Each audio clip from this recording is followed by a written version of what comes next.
Sometimes people say to me, "You've been talking about this for 40 years. Have things gotten any better?"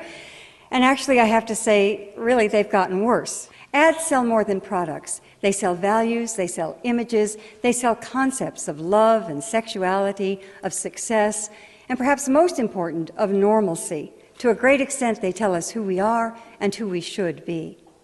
Well, what does advertising tell us about women? It tells us, as it always has, that what's most important is how we look. So the first thing the advertisers do is surround us with the image of ideal female beauty. Women learn from a very early age that we must spend enormous amounts of time, energy, and above all, money, striving to achieve this look and feeling ashamed and guilty when we fail. And failure is inevitable because the ideal is based on absolute flawlessness. She never has any lines or wrinkles. She certainly has no scars or blemishes. Indeed, she has no pores. And the most important aspect of this flawlessness is that it cannot be achieved. No one looks like this, including her. And this is the truth. No one looks like this. The supermodel Cindy Crawford once said, "I wish I looked like Cindy Crawford." She doesn't, she couldn't, because this is a look that's been created for years through airbrushing and cosmetics, but these days it's done through the magic of computer retouching. Keira Knightley is given a bigger bust. Jessica Alba is made smaller. Kelly Clarkson, well, this isn't interesting. It says slim down your way, but she in fact slimmed down the Photoshop way. You almost never see a photograph of a woman considered beautiful that hasn't been photoshopped. We all grow up in a culture in which women's bodies are constantly turned into things, into objects. Here she's become the bottle of Michelob. In this ad, she becomes part of a video game. And this is everywhere, in all kinds of advertising. Women's bodies turned into things, into objects. Now, of course, this affects female self-esteem. It also does something even more insidious. It creates a climate in which there's widespread violence against women. I'm not at all saying that an ad like this directly causes violence. It's not that simple. But turning a human being into a thing is almost always the first step toward justifying violence against that person.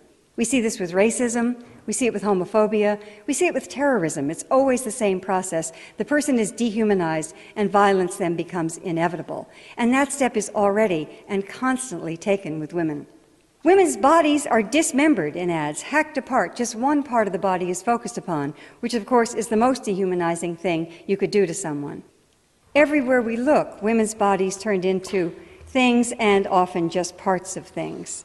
And girls are getting the message these days so young that they need to be impossibly beautiful, hot, sexy, extremely thin, and they also get the message that they're going to fail, that there's no way to really achieve it.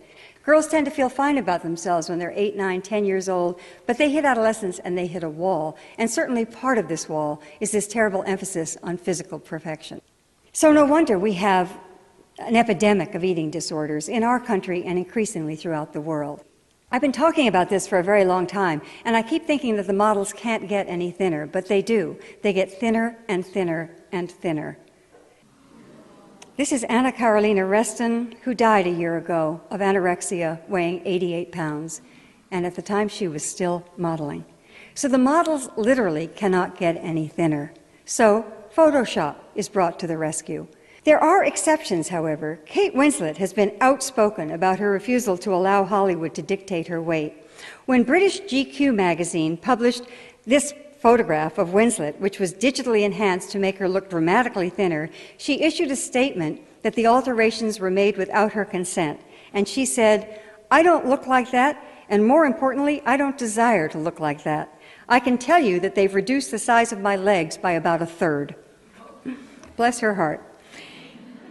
So what can we do about all of this? Well, the first step is to become aware, to pay attention, and to recognize that this affects all of us. These are public health problems that I'm talking about.